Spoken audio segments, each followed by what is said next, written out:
Hi, this is Tisch Aitken, and this is your weekly report for the week of August 22nd, 2022. If you could please subscribe to my channel, I would really appreciate it. This is a very intense week on many levels. We have Uranus stationing retrograde, which we started to feel at the end of last week, because when an outer planet stations, you feel it 5 days before and 5 days after.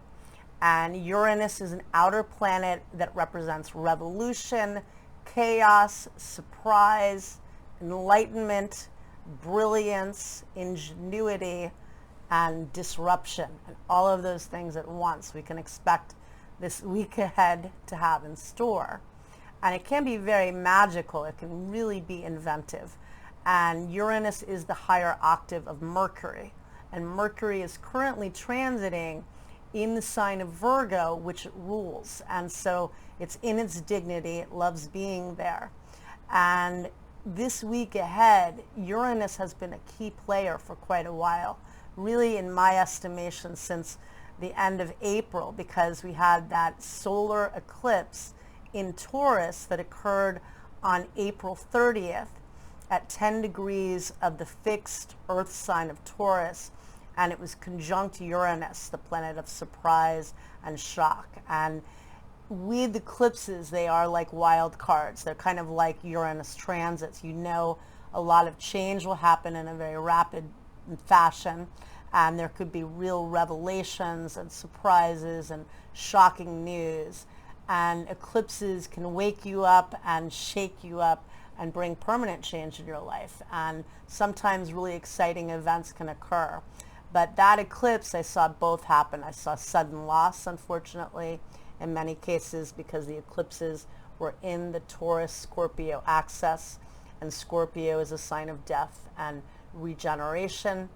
And eclipses, both new moon eclipses and full moon eclipses, can bring endings or beginnings. You know, one begets the other. And Uranus has been traveling with the North Node of Destiny for a while, and the two met up at 18 degrees of the fixed Earth sign of Taurus on July 31st. And that was a big deal because Uranus takes 84 years to transit, and the last time it met up with the nodes of fate in the Taurus-Scorpio axis was in January of 1939, when Uranus was in Taurus and met up with the south node of karma, that which you want to release and purge, and in order to innovate and create something new. And this pairing of Uranus and the north node in Taurus, the north node is transiting in Taurus through July 12th of next year. And Venus rules the sign of Taurus. It's about creating something of beauty and meaning to you, something that has value, building your resources and your skills and your possessions in a time of chaos. Uranus has been transiting in Taurus on and off since May 15th of 2018, and it does not really like being in Taurus. It's technically in its fall position there because Taurus is a very grounded earth sign that likes its possessions, likes stability, and Uranus is chaos, instant chaos. And so we have that synergy of energy going on, of all of us collectively having to get actually out of our comfort zone rather, in order to create something of meaning in a very chaotic world. And that can be achieved with community in a very polarized world, but we have to do it, figure out the way. And, you know, Uranus rules the sign of Aquarius, and we're in the age of Aquarius through March 7th of 2023. So that's not a lot longer. And then we're approaching the age of Pisces. So with this said, what do we want to build in the madness? And this week we'll have a lot of twists and turns, as the whole summer has, really, as this year, this whole new age of Aquarius has been on and off. Saturn is the ancient ruler of Aquarius. Uranus is the modern. and they clashed 3 times in the sky in 2021. And this year in the fall, they're getting close to squaring one another again, and that is a challenging, it's an aspect of friction.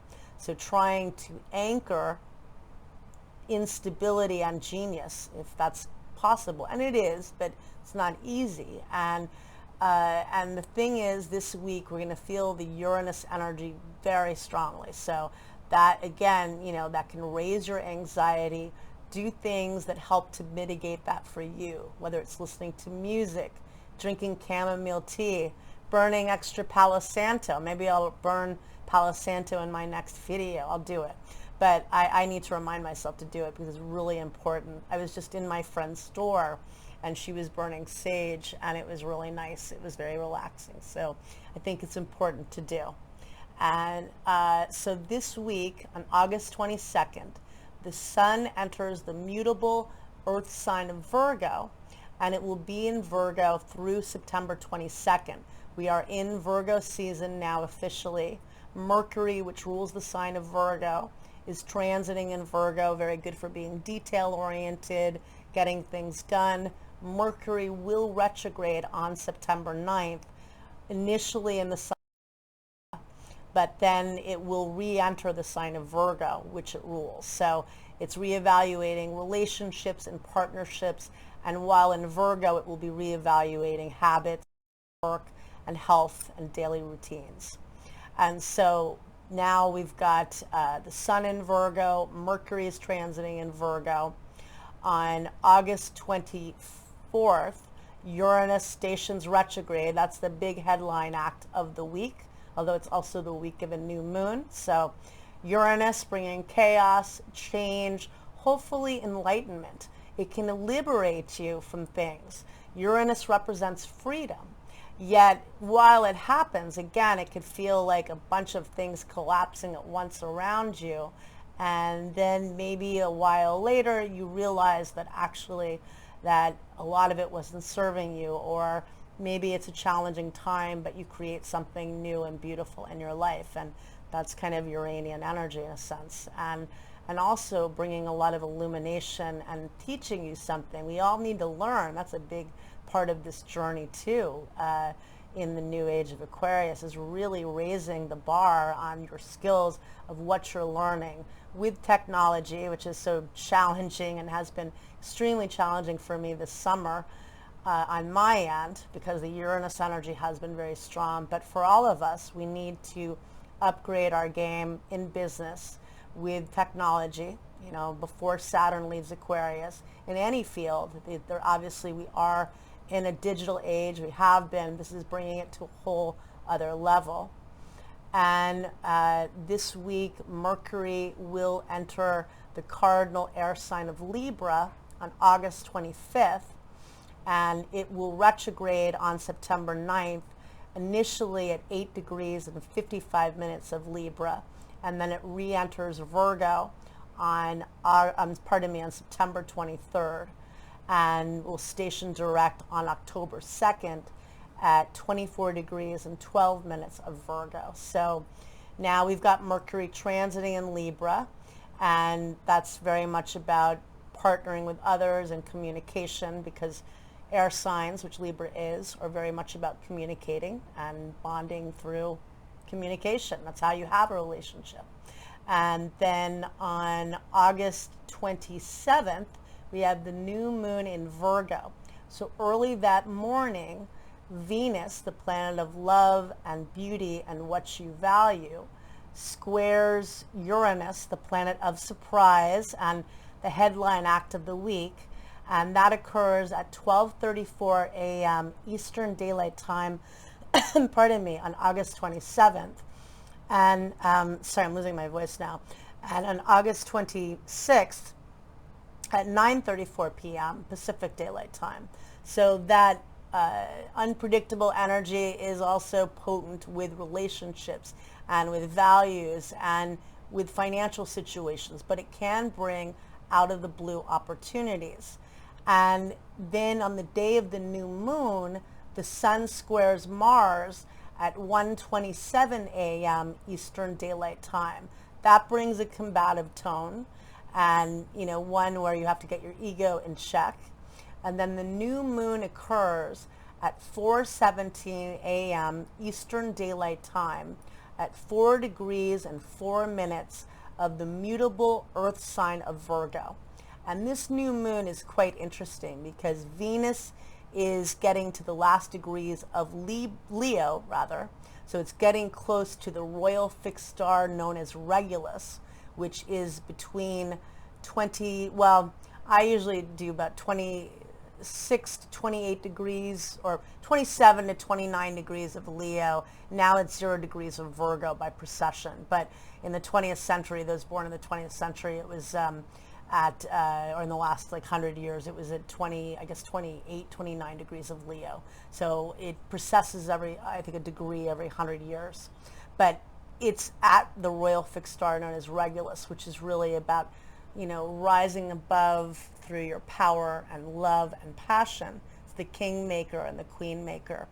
And Venus is it's actually quite interesting because it's forming a grand cross. It's opposing Saturn, the planet of restriction, and the ancient ruler of Aquarius. And the two are squaring Uranus and the north node of Karma. And Uranus is the modern ruler of Aquarius, and Uranus is the planet of disruption, and it's the nonconformist planet of the zodiac. It does what it wants. Saturn plays by the rules and is very restrictive. Uranus wants freedom. So you've got Venus squaring Uranus early in the morning of the day of the new moon. That could bring breakthroughs. That could bring unexpected meetings. It could liberate you from a relationship or a situation that is toxic, particularly because Venus opposes Saturn. And then they all form an aspect to the nodes of fate. The south node of Karma is in Scorpio, which is the sign of regeneration, but also releasing that which is toxic. And the south node is Venus and Saturn, and it's opposing Uranus and obviously the north node. So this is a lot about finding value, and but also letting go of things that are not working in this time. Mars is going to retrograde October 30th at 25 degrees and 37 minutes of Gemini.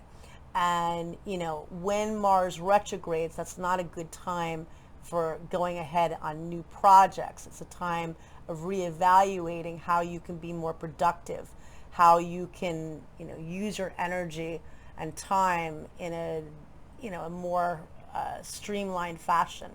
And in Gemini, there are options. There are lots of choices, but sometimes it's hard to center on one choice or even two. So that can be challenging, and it will be out of bounds from October 22nd through May 4th. That's a long time, and that really amplifies the energy and brings a Mars-like energy. Gemini is not particularly a combative sign. It's lucky that it's not in Aries out of bounds. That would be pretty intense. But nonetheless, this is a time you want to get things done. Mercury retrogrades on September 9th. It already entered its shadow, and it's about to enter its shadow actually. But and so with that, my feeling is that really figuring out what do you want to create with the new moon. It's always a time to plant new seeds and set intentions. The new moon is ruled by Mercury. Mercury is newly in the sign of Libra, and it's in opposition to Jupiter. That's about expanding through the mind and through really magnetizing opportunities. And the mind is infinite. The ability to really manifest and to create and learn is infinite if you believe it so. And yet there is definitely an intensity around partnerships. I cast the chart for Washington, D.C. It has Leo rising, therefore the sun is the ruler of the chart. The sun is conjunct the moon, obviously, in Virgo. But then you've got that grand cross, again, with Venus, Saturn, Uranus, and the nodes of fate. And that is very karmic. Saturn is a planet of karma. the nodes of fate, where you're meant to be going and what you need to release. Fated meetings, fated departures, and really figuring out what makes you happy. Leo is ruled by the sun, but it rules the heart chakra. That's the ascendant. But even if you don't cast it for the United States, you still have that grand cross, and you still have Mercury opposite Jupiter, and you have Mercury in Virgo where it loves to be. So how do you invent something new, and how do you figure out what you need to release, and dealing with painful issues, but being very methodical and logical about it, because Mercury in Virgo is very logical and analytical. The Uranus energy will be chaotic, so you can expect a lot of sudden events and news and breakups or meetups or what have you, but a lot around partnerships this week. A lot of chaos, but a lot of ingenuity too. Mercury in Virgo is excellent, and Uranus being amplified, it exaggerates the qualities of Uranus, which is sheer brilliance, so in the highest form. Good luck, take care, and have a good rest of the summer. Thank you.